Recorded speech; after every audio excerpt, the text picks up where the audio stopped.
Hi there. Hey, I want to talk about how to choose the right string for you for getting a good jazz sound.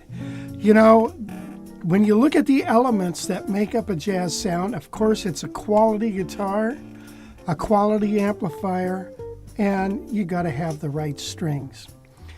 So I've wrestled with this concept for a long, long time. And the strings make up such an important part, not only in the sound, but its playability. And, me personally, I've gone through a lot of different things to finally achieve something that I'm very happy with, and I've been doing it for a long time now. So I can remember a long time ago when I was actually in, high school, I think. I had gotten a ES330, which was kind of a jazzy sounding guitar, hollow body, thin body though. And I always played with 9s or 10s, right? Just like everybody, bending strings. But they just didn't sound right for jazz. It just doesn't sound right. So went down to my local store and got some big fat strings and flat wounds and put them on. And that was the worst thing. I couldn't stand it. It was just terrible. And I thought, how do these guys do it? Well, number one, going from 10s or 9s to now a 13 through, 58 or 60, your neck is like this now. And, at the time I didn't know, so you got to adjust the neck. So that's number one. Anytime you make any changes, string gauge-wise, you got to adjust the neck. That's the way it is. So I immediately ripped those off, and then years later I tried it again. And I actually got a 175, and again, playability was really hard.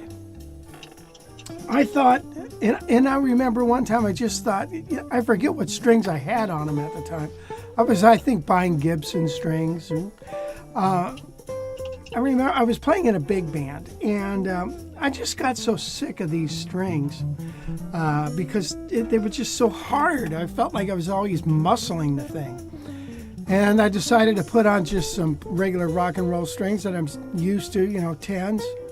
And when it came time for me to play solo at the rehearsal, it's like a lot of people there, like 16-piece band. And I remember the director said, "Oh wow, what'd you do? Because man, you sure play a lot better now." Something to that effect. And I thought, yeah, it's the strings, because they're easy to play. They're easy.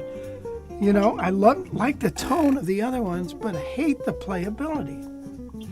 So, years later, I decided, okay, I'm going to get this thing together and try to figure out what's going on with these strings. So, at the time, I was using Tomastics, and I just started going through gauges like crazy. I remember playing a gig at a casino. I remember the exact gig when it hit me. And I was playing and doing a lot of soloing in the band. And I was thinking, God, my hand is just wearing out. It just can't take it anymore. And I discovered that between the D and the G strings, when I hit those two strings, that's where my finger seemed to really fatigue. And, I played so hard and long that, it was like a trigger. As soon as I hit those strings, I could feel like something's wrong. So I went home and just started going through gauges. And I tell you, I found a set of gauges that I liked. Put them on. The high end just sounded terrible. When you get 10s up here and a 13 or something here, it's got that tinky, sound, and I just thought, ugh. So I ripped off those and I just put on a 12. I took off, I think they were 10s. The 10, well, let me also start with this. When you have a round wound string, the core of a round wound string is thinner than the core of a flat wound string. So when you get a 50 in a round wound, the core is thinner than the core of a 50 because it's taped round. A round wound string has a tiny little string going around it. Now they do get a wonderful sound. They get a bell-like tone, and some people really like that tone. And like Ted Green liked that tone. Other guys didn't like it so much. They wanted that darker sound, and I wanted that sound as well. So I knew I wanted flat wounds. So when I got,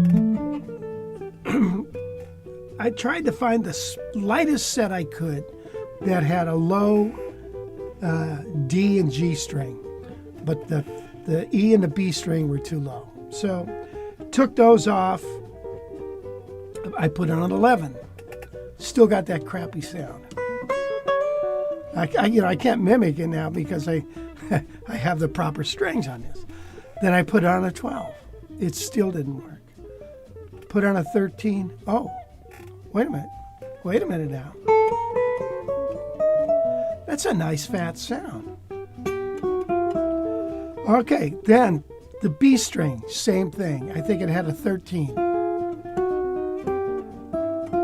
Terrible. Put on a 14. Just immediately took it off, not right. I put on a 15. Hey, that works. So, now what about the low end?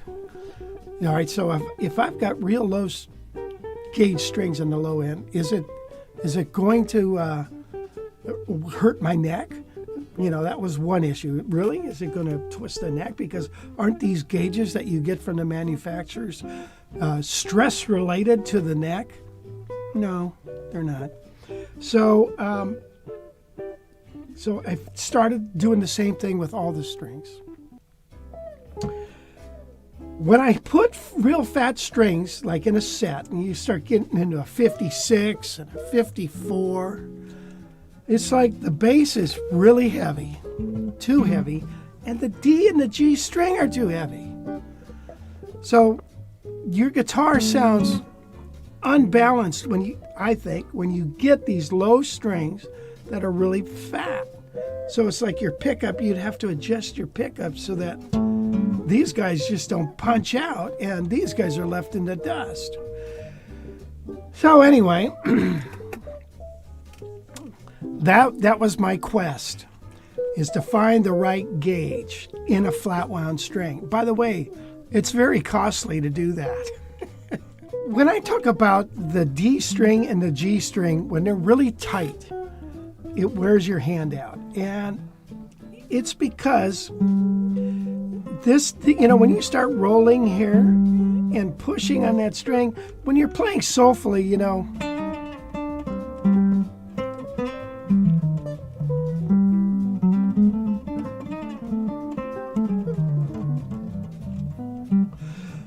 these strings here, if number one, your action, if it's way too high,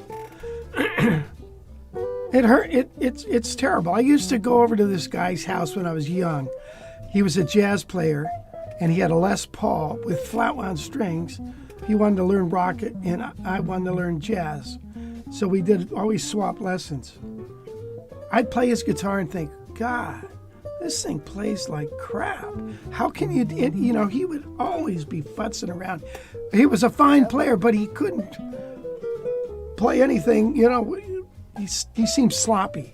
And it wasn't so much that he was sloppy, because the guitar was so damn hard to play. So my theory was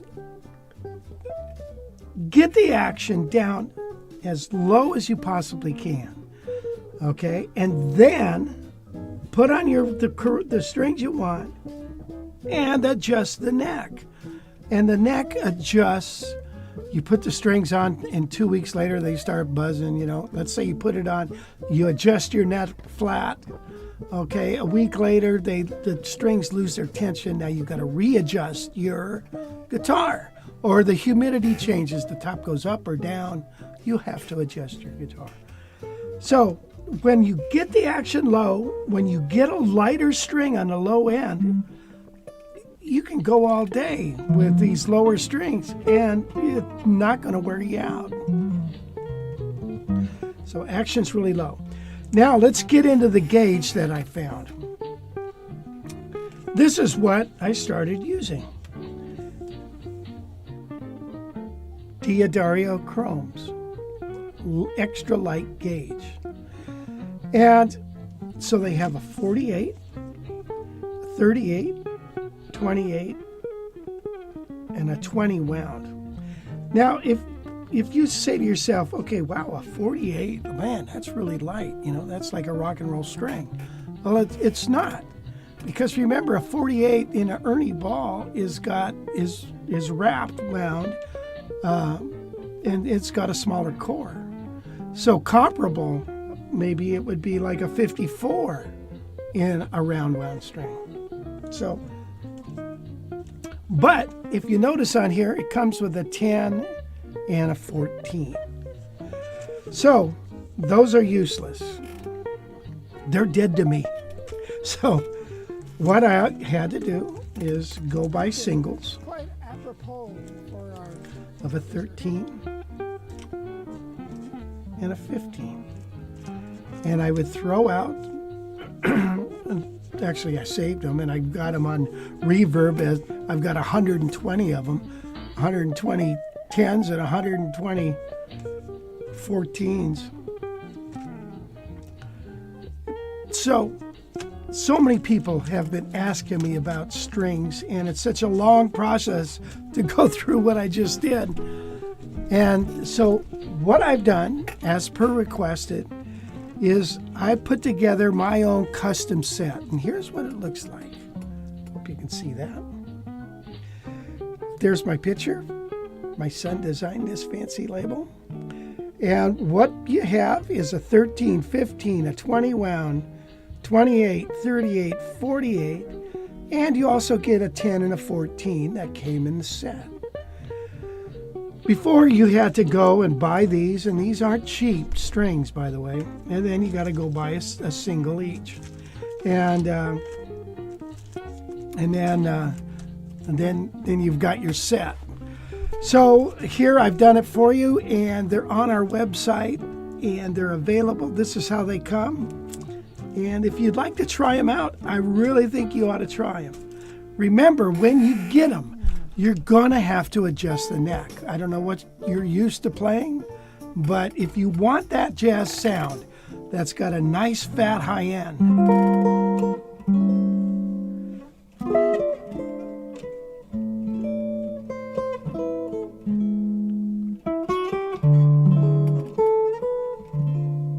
and you want the guitar to sound balanced,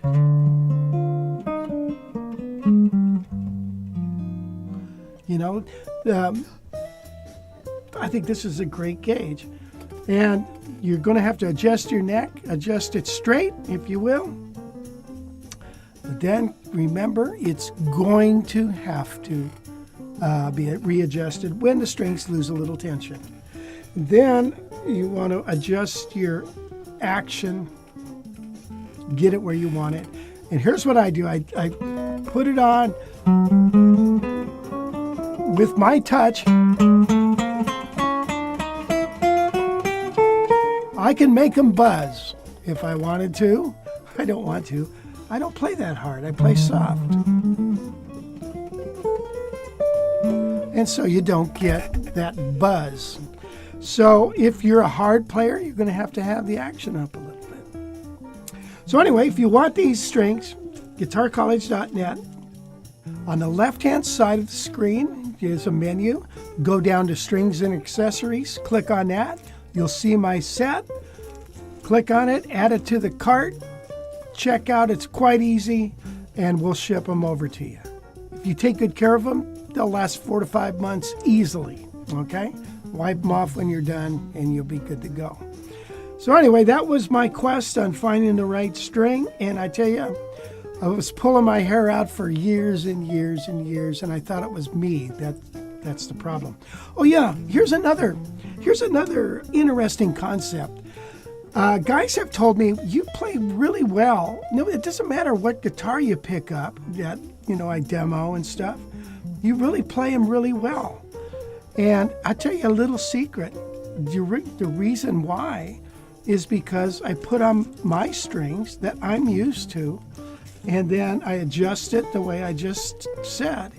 And really, it's all there, right? That's the main thing on playability. The right strings, the right adjustment. And now you've got, doesn't matter what you're playing, okay? Now you can let the guitar do its talking, and you can play it with ease. So anyway, I hope you enjoyed that. And I will talk to you later.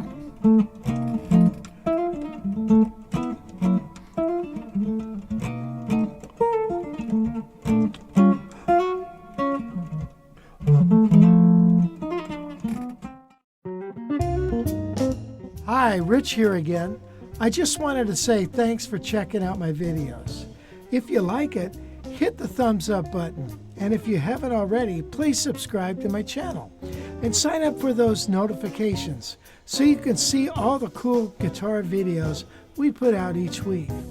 If you want more lessons right now, I have hundreds of them at guitarcollegelibrary.com. Check out our low-price monthly streaming memberships. And if you want to learn jazz, check out my course, Jazz Guitar Improv. I take beginner jazz players and get them playing awesome solos on the fly. You'll see the link for the JGI course in the description below. Hey, thanks again for watching my channel. We'll see you again real soon with a new video.